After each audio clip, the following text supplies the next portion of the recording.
Hey guys, Modelling Weekly here. Today's video is very much a belated one, and that's putting it lightly. We'll be covering another one of my Discord server's group builds, with the topic being the war in Vietnam, chosen by the community over my Discord server. This is a group build that spanned across the middle of last year, so it's definitely something that needs talking about. So without further ado, let's take a look at the entries. Kicking it right off with the non-competition entries, we have my Eduard 172 scale MiG-21 PF that I finished up in Vietnamese markings with Mr. Colour super metallic paints. I won't go into a lot of detail with this build, as there is already a video on my channel dedicated to it, so all I'll say is that it was an absolutely fantastic kit that I would highly recommend to anyone interested in this subject. Next up, we have an absolutely gorgeous F-14 Tomcat from our very own group build moderator, Aaron. For this build, he made use of the recently tooled Tamiya kit in 1/48th scale, and he's definitely done it justice. I'm a big fan of the wolf pack scheme on this aircraft. I think those dashes of red really make the subtle grey paint scheme pop. Speaking of which, Aaron has done an amazing job of turning an otherwise monotonous paint job into a surface full of intricacies and visual interest with tonal variation. Overall, it's a really fantastic build. The next build was actually another submission from Aaron, albeit a smaller one. His second entry was, as you can see on screen, the iconic Firebee target drone that has seen service for many decades now in the US Air Force. This was a really nice aircraft to see in the group build, as it's definitely a more obscure subject matter and really helps to add some fantastic diversity to the array of builds. Aaron, you've done a great job on this little drone, so many thanks for your submissions and contributions to the group build as a whole.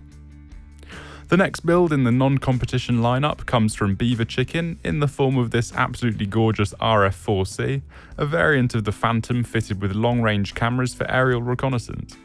The paint job featured on this build is absolutely fantastic, and I think it really helps to capture the intensive nature of wartime operations in Vietnam, with all of that grime and damage that is built up on the airframe. The overall quality of the build is also top-notch, so a huge thanks goes out to Beaver for submitting this build and taking part in the GB. The final submission we have for the non-competition entries comes from Fencer, with his superb depiction of the M48A3 Patton, a true icon of the Vietnam War. It wouldn't be a Vietnam GB without one. This is a very smart and neatly presented build with a great paint job that signifies a fairly new arrival onto the battlefield. The stowage that Fencer has added also helps to remind the viewer of the human element of war, which is definitely an important aspect that is lost in a lot of builds. The little playing card wedged into the stowage is also a really nice little touch. Overall, this is a fantastic build to cap off the non-competition entries. Many thanks for submitting. Before we take a look at the competition entries, I'd just like to mention that these are in no particular order, so don't take offence if your build is all the way at the end. Following these builds, we'll take a look at the community vote winner, along with the top 3 judged builds separately. Right, let's get right into it. Kicking this section off, we have a submission from Bullnut featuring the 2019 tool MiG-17 from Airfix. What I really like about this build is the effort that Bullnut has put in with the mottled camo scheme, despite the inherent disadvantage of not using an airbrush. Whilst this would discourage most people, Bullnut went right at it and produced a fantastic little model. It's very nice work. Thank you so much for submitting your build. Next on the list, we actually have the only ship featured in this group build. This is the USS Kitty Hawk, built by Freedom 141. Having chosen the Academy 800th scale version of the kit, Freedom definitely had his work cut out for him with all those tiny details and intricate features. Despite this, the finished model is very smart and features some fantastic little details. I really like the rubber deposits on the flight deck where aircraft would take off and land, and the in-action appearance of the entire build is really nice. Overall, it's a fantastic entry. Very nice job. We now move over to a submission from Jake in the form of a seahorse. They're a helicopter, not a sea creature. This wonderful little UH-34 is built up from the Italeri 172 scale offering and features some lovely little details along with a smart and presentable paint job. The overall build quality seems to be of a very high level, despite Italeri's history of gaps and fit issues. I also really like the exhaust weathering added to the top of the airframe, giving it a fantastic addition to its overall realism. Well, that's another fantastic entry. Thank you, Jake. Moving focus onto the next build, we are met with an entry from Jan Ral. I really hope I'm pronouncing that right. His build depicts a MiG-21 PF in 1/48 scale, which funnily enough features the same aircraft scheme as my 1/72 scale version. This was really cool to see, and I'm glad Jan went for this marking option in the end. His build is absolutely fantastic with some great colours and metallics. It really gives mine a run for its money. Overall, it's a gorgeous looking model and a very welcome addition to the group build. Thank you so much for submitting it. The next build we'll be taking a look at really brings it up a notch in terms of firepower. It is of course the AC-47 gunship built by Joso. This is a wonderful build and it showcases a much less appreciated aircraft that took part in the Vietnam War. With variants of the aircraft still in service with the Colombian military to this day, it's definitely an iconic aircraft with a long-lasting service history that just had to make it into the GB. Thank you very much for your submission, Joes. We now move on to a duo of submissions from Stan, who's created a couple of fantastic little models. The first of which is on screen now, the iconic F4J variant of the Phantom II. Making use of a pretty old Revell 1/72 scale tooling for this build, Stan definitely had his work cut out for him. Despite this, I'd say the weathering effect along with the raised surface details really make the aircraft pop and give it a modern appearance in terms of the kit itself. It's a fantastic looking model and a very welcome addition to the GB overall. Very well done with this. The second of Stan's two submissions was this old school Airfix Thunder Chief. He definitely didn't make it easy for himself in terms of kit choice. Again, however, the end result shows off some fantastic modelling skills and that paint job is absolutely top notch. The weathering on this aircraft is also a notable point as it's very representative of the dirt and grime that built up on a lot of aircraft in this theatre of war. Overall, very nice work, Stan, and thanks for your submissions.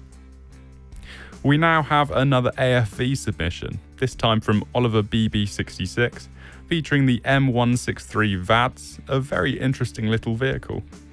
Designed with air defence in mind, this vehicle was an important player in the Vietnam War, so definitely a worthy submission for a group build of the topic. Ollie has done a great job on this little model, with some great work having been done on that stowage that again gives the vehicle a lived-in and human aspect. Overall, it's a lovely little build and a big thanks go to Ollie for submitting it. Another double submitter is in the sights now, and it is of course Rorex. He's always been committed to these group builds, so it's great to see a reappearance from him with this one. The first of his two submissions is this very unique little aircraft, the Cessna Bird Dog. Whilst it was only a lightly armed combatant in the Vietnam War, it definitely served a very important purpose: observation with eyes on the ground, picking up areas of interest that can't be identified with cameras. Rorex has done a fantastic job on this little model, turning the old Airfix kit into something special. Brilliant work here. The second submission from our friend Rorex is this absolutely iconic Sky Raider, an aircraft that I'm sure everyone will be familiar with. He's very much done the aircraft justice here, and the final result is a very worthy addition to the group build. Those iconic exhaust and oil stains down the side of the aircraft have been faithfully recreated, producing a very convincing result. Thank you so much for your duet of submissions, Rorex. The final build in this section of the competition entries is actually another Sky Raider, pairing nicely with Rorex's depiction. This model, however, was built by Stand Redox and makes use of the classic Tamiya 1/48 scale kit. This is definitely a great build and showcases some nice skill with the airbrushed paint job. And again, this build definitely highlights the grime that built up around the exhausts of the aircraft, creating that signature streak down the side of the fuselage. Overall, it's a very nice build and a great way to cap off the main competition entries. Before we take a look at the winners and the community vote, I'd just like to say a massive thanks to all of my Modelling Weekly channel members here on YouTube. Your support is invaluable and contributes a significant amount to keeping the channel alive. If you'd like to find out more about what being a channel member entails, feel free to hit that join button down below for more info. Whilst we're on the topic of thanks, I'd also like to send out my gratitude to everyone that took part in this group build, and importantly the team that made it possible. Aaron and Aidan put a huge amount of effort into making the group build possible, so I can't thank you both enough. Right, let's have a look at who won the community vote. This was a very close vote, but in the end it was clear that the community was decisive. As a result, the winner of the Vietnam group build community vote was Spartacus Rai, with his absolutely gorgeous depiction of the F4J Phantom II. Crisp and sharp doesn't even begin to describe the amazing paint job on this aircraft, which has been executed with precision and intention. The subtle pre-shading also adds extra realism and interest to the surface of the model, which is overall a beautiful build. Kudos also go out to Spartacus Rai for dealing with those nightmare stencil decals. He definitely had his work cut out for him. Overall, this model is a very worthy winner of the community vote category. Very well done with this. Now for the top 3 builds that I, along with Aidan and Aaron, chose to take the top spots. This was a tricky process thanks to the vast array of stunning builds submitted, so a huge thanks again goes out to everyone for putting so much effort into this group build. I'll stop stalling now though, and we'll get straight into the top 3. In third place, with an absolutely tiny yet detail-dense M113 personnel carrier, is Sheriff 013. Despite being in 72nd scale and of a very small size, this build is absolutely gorgeous. The weathering is on point, and that variation in the camouflage green really gives it a lot of visual interest. The stowage included on this build is again a very nice touch, and I have to say I really like the wood effect that Sheriff has created on the wooden storage crate. Overall, this build is a fantastic little bundle of detail and definitely deserves a spot in the top 3. Well done, mate. Moving on to second place now, we actually have the only diorama featured in the group build, featuring a fantastic depiction of the iconic Sheridan in action. This spot is taken by Elfie211. You can really tell this is an expertly built model. That dust weathering along the sides of the vehicle is absolutely stunning, featuring a beautiful gradient back into the Sheridan's paintwork. Speaking of, the paintwork itself is as smooth as can be, with beautiful shading along the panel lines that demonstrates high levels of skill with an airbrush. This is all even without mentioning the diorama base, which features some lovely water effects and a gradient that really makes the scene unique. Overall, there was no doubt that we had to pick this build for the top 3. Absolutely stellar work here. And now for the one we've been leading up to. First place in the Modelling Weekly Vietnam GB of 2022. After much deliberation and a lot of discussions, we are pleased to announce that this title goes to Razboy with his absolutely flawless depiction of the RA5C Vigilante, a truly unique subject that I have certainly not seen built in a very long time. Raz has truly gone all out with this build, making use of gorgeous tonal variation on those upper wing surfaces, really effectively breaking up the single tone paint scheme. The use of weathering and washes on the model are also very effective, nicely augmenting the effects created with an airbrush in the paint layers. Overall, I'd say it's definitely a worthy winner for this group build, and a massive thanks and congratulations goes out to Raz for taking part and submitting this wonderful build. Well, that just about wraps up this video on my Vietnam group build. Thanks so much once again to all that took part. The engagement is wonderful to see, and it really brings the community closer together. This group build went fantastically with loads of amazing entries, and also smoothly thanks to Aidan and Aaron's assistance. I hope you all enjoyed it. If you missed out on this group build but fancy taking part in the next, then please feel free to join the community Discord server, which we use as a hub for these events. Details are in the video description. There's always something group build related on the go, so feel free to pop in and ask some questions.